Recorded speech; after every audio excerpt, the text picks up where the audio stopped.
আগের ব্লগে দেখেছিলে যে আমরা একটা বিয়ে বাড়িতে গেছিলাম বরযাত্রী, আর সেটা ছিল আমার বাবার একজন স্টুডেন্টের বিয়ে। তো আজকে তার বৌভাতে চলে এসেছি। আর প্রথমেই এসে আমি একটু দেখা করে চলে গেলাম খাওয়া দাওয়ার দিকে। খেয়ে নিলাম ফিশ বল, আর যেটা কিন্তু খেতে বেশ ভালো ছিল। তারপরে করছিল চিংড়ির চপ টাইপের, তার মধ্যে কিন্তু বেশ ছোট ছোট অনেকগুলো চিংড়ি ছিল, আর খেতে কিন্তু ভীষণ ভালো লাগছিল কারণ খুব ক্রাঞ্চি হয়েছিল। তো জমি চিংড়ির চপটা খেয়ে চলে গেলাম তারপরে ফুচকা খেতে। আর বিয়ে বাড়িতে গিয়ে কে কটা ফুচকা খেয়েছে হয় সেটা কিন্তু কমেন্টসে অবশ্যই জানিও।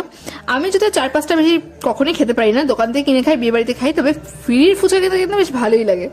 তো তারপরে ফুচকা খেয়ে সোজা জায়গায় চলে গেলাম ডান হাতের কাজ করতে, কারণ ডান হাতের কাজটা আমি বেশিক্ষণ ফেলে রাখতে পছন্দ করি না। তো মেন কোর্সে ছিল প্রথমে পনির পাসিন্দা, আর সেটার ভিতরে কিন্তু বেশ অনেকটা পরিমাণে পনির ছিল, যেটা কিন্তু খুব ফ্রেশ ছিল। তার সাথে ধনেপাতার চাটনি দিয়ে খেতে কিন্তু গরম গরম দারুণ লাগছিল। তো এটার পরে চলে আসলো বেবি নান, তার সাথে ছিল ডাল মাখানি।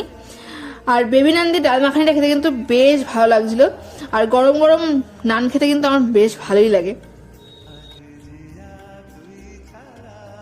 তারপরেই চলে এসেছিল গরম ভাত, দেরাদুন চালের গরম ভাত, তার সাথে ভেজ ডাল, আর ছিল সাথে ঝুরি আলু ভাজা। একটু লেবু চিপে নিয়ে ঝুরি আলু ভাজাটা দিয়ে ভাতটা মেখে খেতে যা লাগে না, উফ, এটা আমার সব থেকে ভালো লাগে। তো তোমরা কারা কারা ভেজ ডাল দিয়ে ঝুরি আলু ভাজা দিয়ে ভাত খেতে ভালোবাসো সেটা কিন্তু অবশ্যই কমেন্টসে জানিও। তারপর চলে আসলো দই কাতলা, আর কাতলা মাছটা দেখো ভীষণ পরিমাণে ফ্রেশ ছিল, আর সেরকমই একদম তেল ছিল। আর এই তেলের পেটির পিসটা তো আমার সবসময় ফেভারিট, জানোই তোমরা। তারপরেই পাতে পড়ে গেল গরম গরম পোলাও, আর তার সাথে গরম গরম মাটন কষা। আর মাটন কষা দিয়ে পোলাওয়ের কম্বিনেশনটা কিন্তু বেস্ট কম্বিনেশন। একটু মাটনটা নিয়ে পোলাওয়ের সাথে একটু গ্রেভিটার সাথে মাখিয়ে নিয়ে ওই যে বাইটটা, ওটা কোনো কথা হবে না বস, পুরো জাস্ট ওয়াও। এডিট করতে করতে যেভাবে জল চলে আসলে, মাটনটা খেতে এত ভালো হয়েছিল, এত সফট আর এত জুসি ছিল না। আমি তো এটা রেটিংয়ে দেবো 10/10। সিরিয়াসলি ভীষণ ভালো খেতে হয়েছিল মাটনটা। আর মাটনটা আমাদের এতটাই ভালো লেগেছিল যে আমরা কিন্তু আবারও নিয়ে নিয়েছিলাম।